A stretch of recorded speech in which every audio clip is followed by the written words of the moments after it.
Jeff Slauson here from 19 News Now at the 19 News Digital Desk.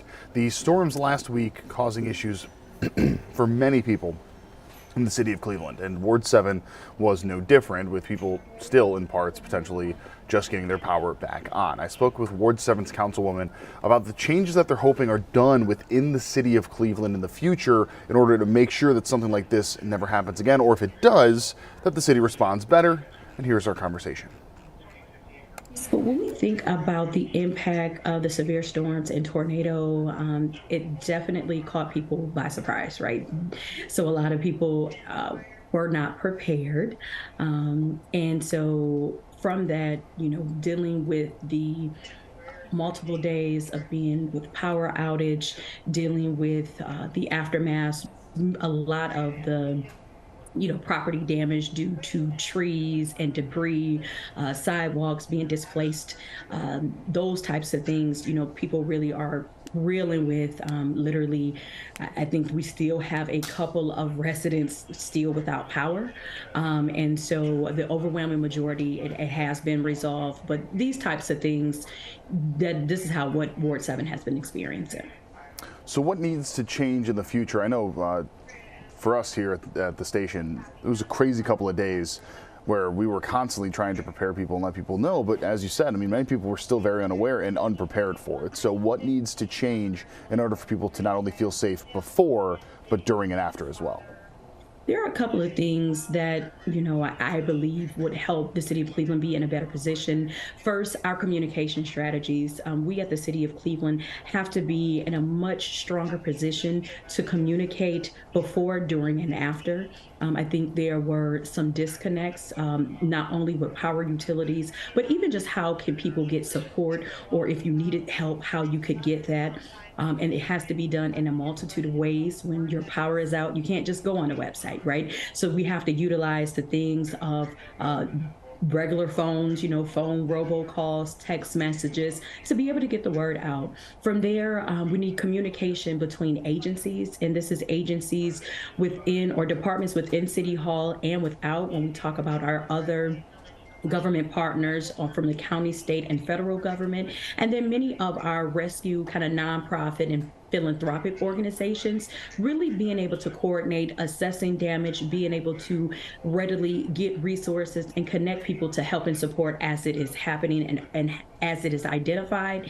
And then the other thing is really having a really comprehensive database of what emergency resources are available. This is everything from emergency shelter, food pantries, medical assistance, and the like. These are some of the things that we know we definitely have to get organized so that we will be able to communicate it in a timely manner, not only to Cleveland's Ward 7 residents, but to Cleveland residents in general.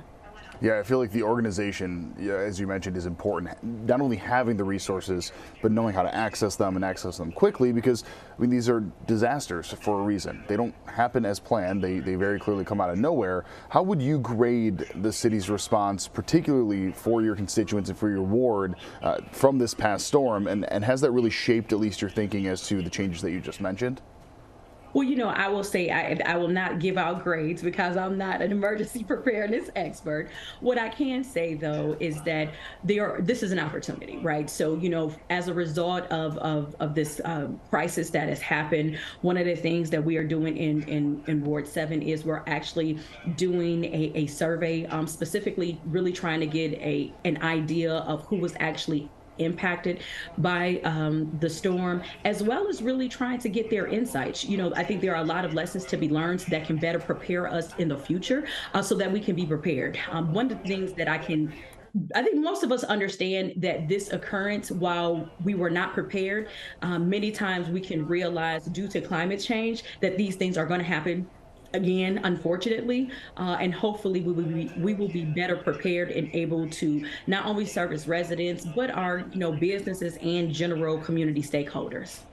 When you consider the preparedness aspect of this, obviously having these things set in place here, is this survey going to shape a lot of that? Is this only going to kind of show which directions people would really feel better with? How will this survey play into the preparedness and eventually potentially the strategies going forward?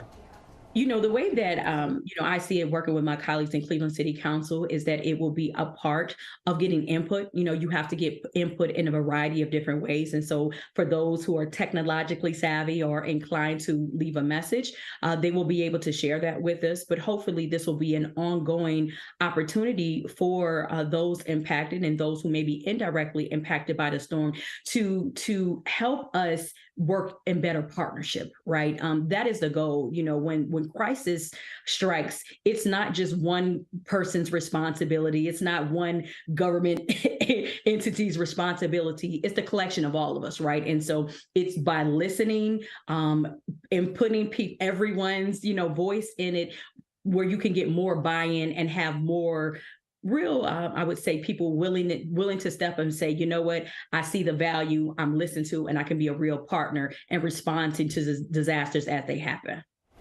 We understand that this won't happen all the time. We won't have two storms in a row leading to the situation we've had. But you mentioned it's an opportunity here. How excited are you, or how much are you looking forward to at least finding these solutions? So if we do have two crazy storms, I know our chief meteorologist, Jason Nicholas, said he's never seen this before. He's worked here for 20 plus years. How excited are you to be able to now address this going forward and potentially have these changes in place next time we have an unfortunate situation like this? Yeah, I think it's the opportunity to grow and do better. Right. That is what is the opportunity that we have in front of us, and to be prepared. When disaster strikes, there are expectations within our community that those of us who are elected and those who are appointed to lead and serve will rise to the occasion. And the more that we can be prepared, the more we will be able to deliver and be in partnership and rise to the expectation of our community members. And by getting this input and information, we absolutely, hopefully, we can meet the expectation or even exceed the expectation in delivering services in the midst of a crisis. If you head to our website right now, cleveland19.com, we have a link to where you can participate if you live in Ward 7 about the potential changes that you see fit. This is something that we will obviously keep an eye on. They return to session, the City Council returns to session in a couple of weeks. Very much so on the top of mind for many. Much more on this and the other stories of the day tonight on 19 News at 10 and 11. For now, I'm Jeff Slauson with 19 News. Have a great day and great night. Much more to come both on air and online. 19 News.